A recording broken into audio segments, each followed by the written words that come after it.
It's great to be with all of you again. And if you have too much stuff and you need some simple steps to finally get organized, this show is for you. Let's welcome Polly Giblin to our show. Welcome, Polly. Thank you, Lana. It's great to be with you again. I'm very happy to be here. Now, Polly is better known as the Messmender. That's Messmender, and she is a great title. Thank you. And you're a great messmender. Polly, now how long? I know it's been a while. Yes, it has. We've done another show earlier, but how long have you been organizing your clients, helping people declutter and organize? I've been doing that for about 12 years now. Okay. And yeah, I left corporate work and I learned how to be a life coach. Yes. Because that's what I really thought I wanted to do. And it never made sense to me about how to build a practice as a coach. And I helped a friend put her house on the market. She had a lot of stuff and she asked for my help, and I did. And that's how I kind of by accident became a professional organizer. And you said, I like this. I love it. I do. It's so great to live with. Now, so that's how it became your passion, was really helping her, and then you said, I want this more than life coach. I want to do this for more people. She actually told me. Oh, it was something I should do. She said, you need to do this. I said, do what? I love dealing with big messes. And she said, but a lot of people can't do that. They just can't do that.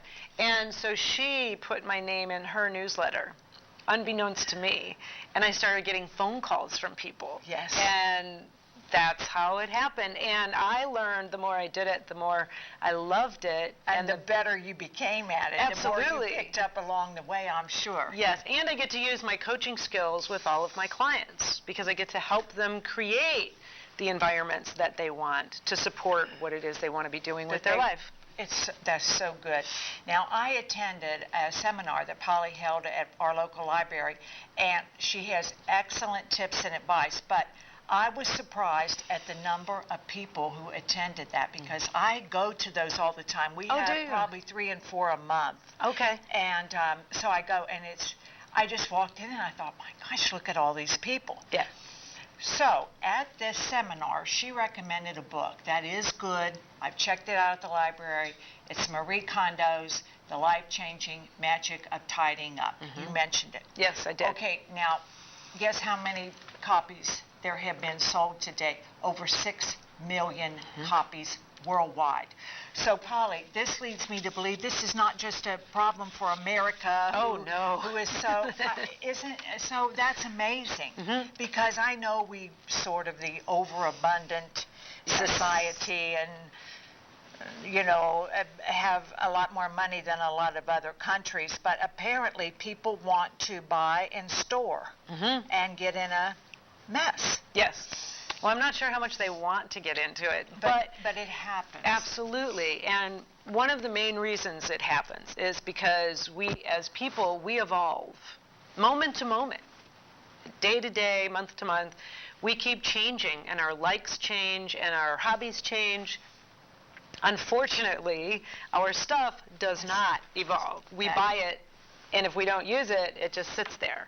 So our interests can change, and we move on to other things. And if we don't periodically take the time to update our environment to reflect who we currently are today, then that's how the mess starts to form. And it just keeps getting bigger until we take that time to update it. Mm-hmm.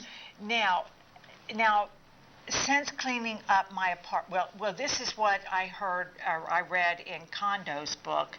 Some of the people report, some of the reports from her clients that said, I'm delighted to report that since cleaning up my apartment, I've increased my sales. I have lost 10 pounds. I am amazed at just throwing things away, how it's changed me so much. So then when we're able to clear out, then what happens, Polly? What happens to us? What happens to us is it creates space, not only in our environment, literal space, but it creates space within us as well to be able to think about other things and to set other goals. One of the things that clutter represents more than anything else is a distraction.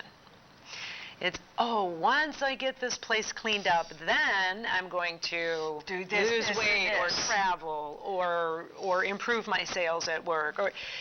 And once we get rid of that distraction, then we have the energy we need, because we're not always thinking, I have to clean up this house. I have to get rid of all this stuff. And ironically enough, I know that's true. I mean, I'm resonating. Yeah. Well, and ironically, what happens sometimes, though, is that the more we get rid of and the more space we create, the reason that stuff sometimes comes back is because we don't realize how much we really liked having that distraction. Because once we're not having to think about all this, now we're thinking about, we may not be very happy at work.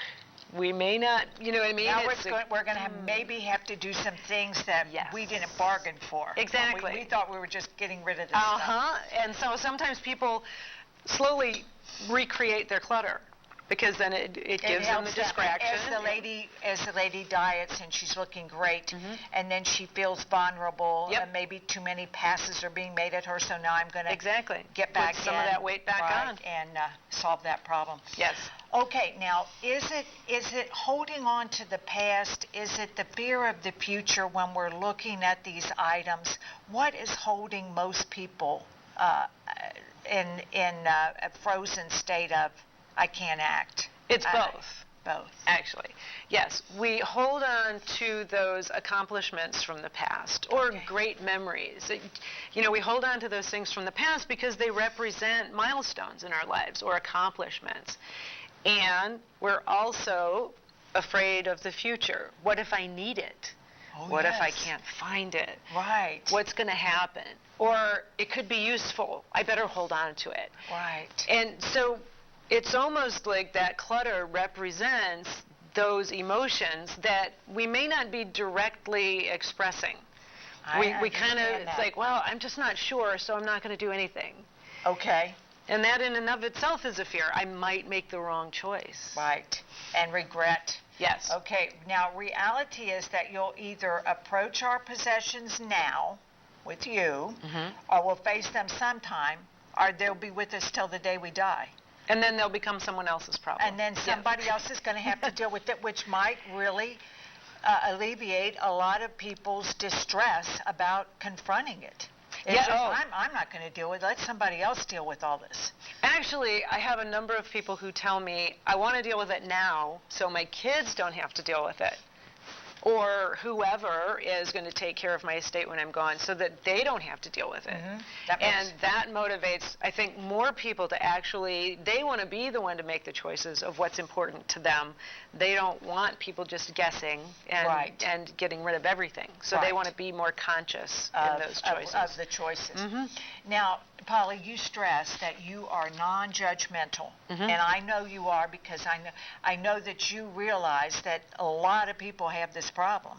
Yes. And you've seen in 12 years a lot of people with the problem. Yes. So how do you build trust? How do you first go in and I mean, you're just so likable. I can see how they immediately gyrate to you, and so, but how do you say, if they say, I don't want you to see the basement or whatever's the really big problem room, how do you gain their trust to say, how do you alleviate that stress of embarrassment? Well, and there is, and it's not just embarrassment, but people have described it as that they feel a lot of shame about the conditions that they're living in. And I always reassure clients that this is a very common problem, and they are not the only one who's had this, and that we all have areas in our lives where we struggle. Just because I'm good at going through big messes and kind of, it doesn't mean that there's not another area. I have my own issues that I seek out help from people who are good at those kinds of things. That's so good. And we all have those blind spots, or we all have those areas where we just need support And a friend of mine just recently, last week, we spoke, and she said, it's not that I can't do it. I can get through. I know how to organize. I know how to make categories. She says, but I don't want to confront all of the emotions that are stored in this clutter by myself. She says, that's what I need help with. That's right. She needs the support. Once she said, so basically what you do is clutter counseling. And it is. It is in a way. It is. Yes, I understand that. And people, once they have the opportunity to know that they're going to be heard, because I let people tell their stories about what it is they have, and sometimes just telling the story is enough then they can release the item. Let go. Yes.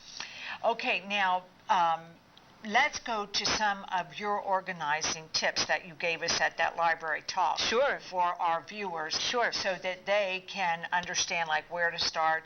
And I know that you want to create a compelling vision. Yes. So when a person with too much stuff, when I think of I think, is Polly looking for an austere, cold place?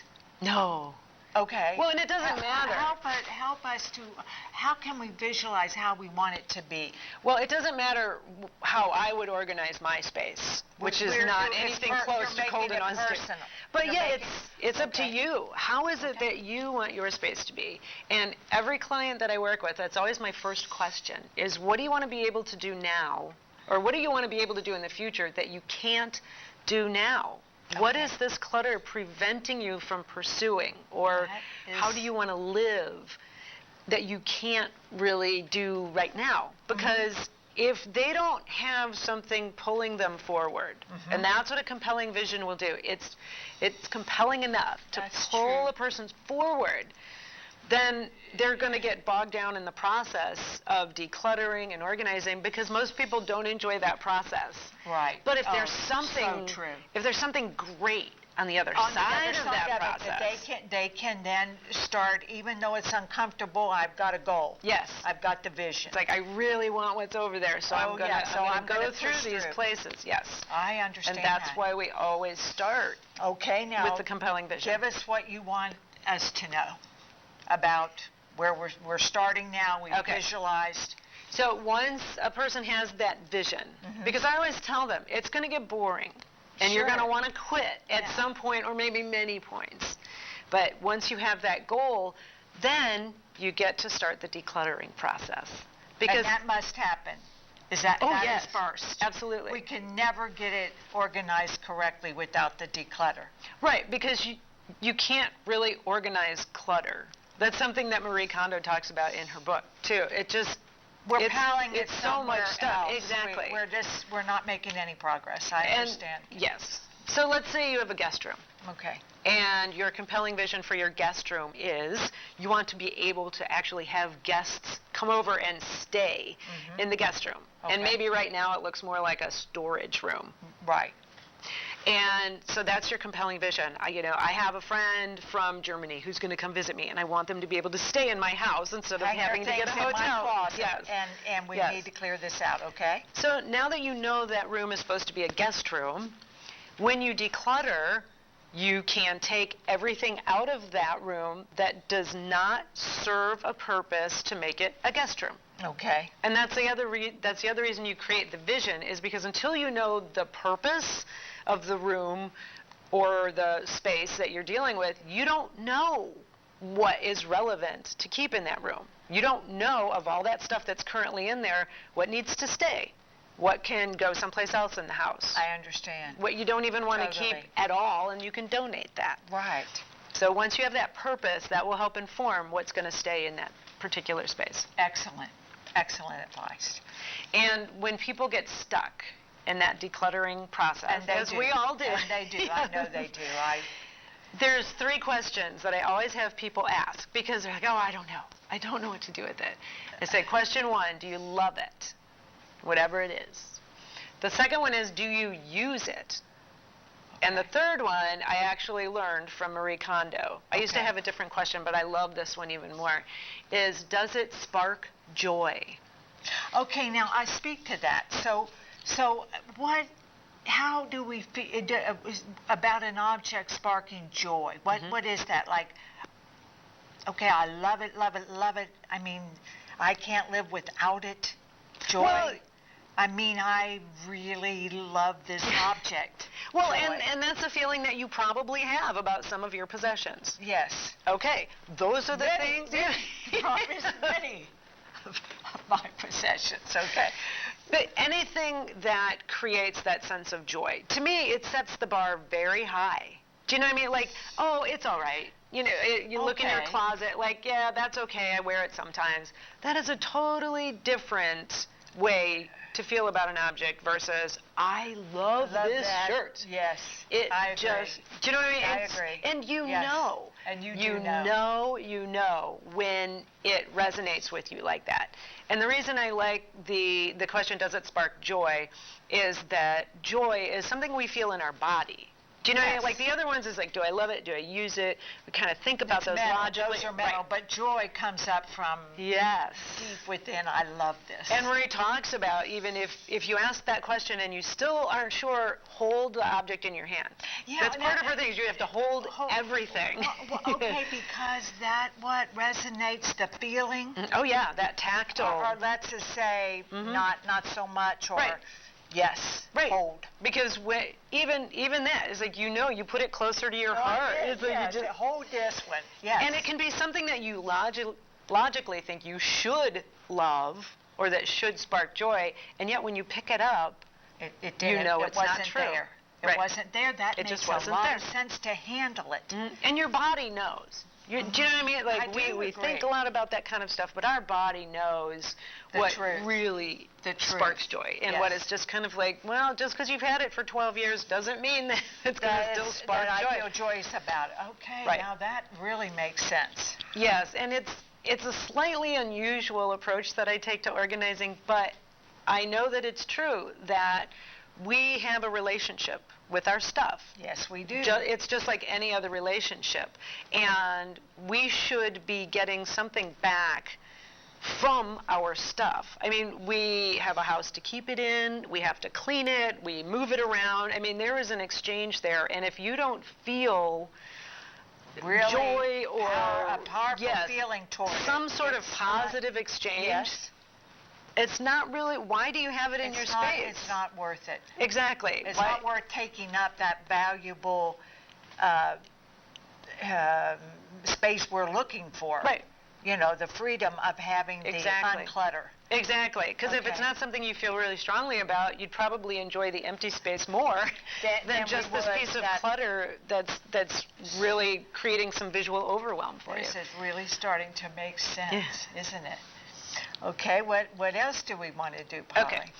Once we have cleared out all the stuff that isn't relevant to our space, we've decluttered it, now everything in that space is relevant to a guest room. Maybe it's a dresser, a nightstand, lamp, books, whatever that is. Right. The next step is that we're then going to organize that particular space, in our case, our guest room, into zones. And that's so that now we know what's going to stay in the room. That helps us decide where we're going to put it in the room. So in a guest room, you may have a reading zone and a storage zone. If people are going to be staying, it'd be nice to have a place to put their clothing. Stuff, yes. Right. And the reason that we do that is creating zones is the first step to making a home for what we've decided to keep. And that is one of the surest ways to help it not get cluttered again. Because is to find it a home. Yes. Because if we create a home for it, then when it comes time to put it away, we know exactly where it goes. Because we've created a place for it. Okay. One of the main reasons that clutter continues to accumulate is because we don't know where to put it. We have it, but where does it go? We have not taken the time to create a home for it. Right. And if we did, it's like all the dishes in the kitchen. Most people know exactly where all their dishes go. Once they clean out the dishwasher, the plates go in this cabinet, and silverware goes in the drawer. That's an easiest room, I would think. Because we must keep that going. But daily. we created those. Okay, we created those homes. Yes. You move in, and there was no label that said plates, cups, silverware. We made that's right. We made those spots. Right. And so people who say they have no talent for organizing, I always ask them to think about their kitchen. Because it is. Usually, exactly. Yes. Usually. Yes. And every room in the house is exactly the same. If you create those zones that are a home. Yes. Exactly. So everything I need for reading is right here, whether it's a lamp and a bookshelf with some books in it, bookmarks, and then where people are going to be storing their clothes. You want to make sure that there's available space in the drawers and in the closet. The closet wouldn't have to be empty, but you'd like some space. Yeah, for your company. What people need. Right. Okay. And have empty hangers. Just think about what is the use of that zone. What are the supplies that you need to accomplish that? And then we're going to try to put that to the whole as we vision or go from room to room. That's the same thing we keep in mind. The what process, do I vision for this room? The process is always the same. Yes. And that's why when I speak at different libraries or different events, people would ask about how to organize a basement or a garage or a guest room. And I found myself recreating the same outline, just changing one word in the title. Because it's the same, and I see that after you've explained it. That is excellent. Yes. And one of the main things as you're creating those zones and you're figuring out, okay, this is the zone and I'm going to create the different homes for my items, is you always want to keep the idea of accessibility in mind. Okay. Because if you can't put it away easily, or if you can't even reach it easily, you're not going to bother using it. But then if you do get it, if you can't put it away quickly and easily, you're not going to put it away. It's liable to go. And then it lands on the bed or the floor. And plastic bins are one of the greatest storage items we have. Okay. But I always tell people those are only for long-term storage, like stuff that's going to go in the garage or in the shed. Yeah, because if not, we'll put all of our stuff in there thinking, I still don't have to get rid of it. I'm storing it. Well, that's part of it, but the fact that they have lids is, and I know it sounds silly, but it's so tricky because that lid is a barrier. And even if you go through the trouble to get something out of a container, like, oh, I've stacked 3 containers. You take the 2 off because what you need is in the bottom bin, usually. Yes. You take the lid off, you get it. Now you're going to have to take the lid off again, put it away, stack back. It's way too much trouble. So I always recommend to people when you're dealing with organizing inside your house, use drawer units as much as possible because drawers are readily available. Exactly. You can just label the front of the drawer. You can access all of the drawers equally as quickly, and there's no lids or stacking or anything. And so accessibility that is makes critical. So much sense because lids and stacking is it doesn't work. No, like I said, for long term it's okay because you don't really need to access that stuff as often. But especially like in a home office or in a bathroom linen closet, if you've got a lot of product, you want to try and contain it, don't use bins. Well, we're sort of coming to the end. And there's something, now she has time management tips. Right now she was on her organizational tips. But she has, this gal, she's thought of everything. But there is something that you found that your clients and as you go on your talks and then people ask you questions about, which is very important. And I want you to tell us how to just say no. Because a lot of people get stuck with this. I've had a terrible time with that. And I think it might be more of an issue for women I believe than men. And because women, we just seem to be raised to be accommodating, or we'll just figure out a way to make it work no matter how many other commitments we have. And one of the things that, and I've done a fair amount of research on this, is there are a couple of different things that you can easily do without saying yes to everything. Right. So whenever you get a request next time, and especially around the holidays, there's lots of events going on, or parties, oh, can you come to this? Always give yourself 24 hours. Just say, can I get back to you tomorrow? Just to create that space, because maybe you really do want to do it, you need to shuffle a few things, but you really do want to do it. But don't feel so jump the compelled. gun Exactly. and yes or no right then. Well, and we just habitually say yes to everything. Yeah, and then we resent it. Yes, absolutely. And it starts building up. I really didn't want to do that. Oh, my Right. God. And there we go. Well, and how are you mad going at to show myself. up? How are you going to show up to an event that you resent having to go to because you said yes when you didn't really want to? That's so good. That is not our best self. That's true. That is true, Paul. So if you can give yourself the 24 hours, and then you can say yes if you really want to, but within the 24 hours, you can also think about a way that you can negotiate. And maybe you want to do part of their request, but not all of it. And you can tell them that. Say, well, I can't do it this way, but I could do it this other way. Like, I could participate in this aspect of that event, but I can't do the whole thing. Right. That allows you to say yes. Right, without being overwhelmed. Right, exactly. With the whole, responsibility. Right. That's good, Polly. And another one is not now, but I could do it later. Again, Right. that's only if you really want to participate. Right. And just ask the question. And so now we don't want to participate at all. If you So don't want to that's number participate, 3 yes. that I want you to tell us. If you really don't want to have any part of it, You don't have time. you can just say, no, thank you. I really appreciate being asked. Thank you for considering me. But it's just not something that I can do. And you don't even really have to offer any excuse. And that's the great part, because then we try to figure out something that we Right. have to do instead. Right. A little white lie, because we feel so uncomfortable.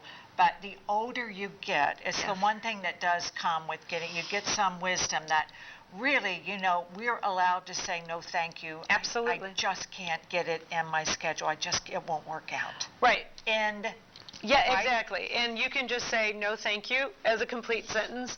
And it does always soften the blow a little bit if you do thank them for asking. Yes. That you appreciate being thought of, or however you want to say that it. does soften. It does. Doesn't it? It does. And I have to tell you one little funny story. When at Polly's seminar, a guy raises his hand and he said, I just want to complain about this younger generation. He says, my kids don't want my family antiques. Mm-hmm.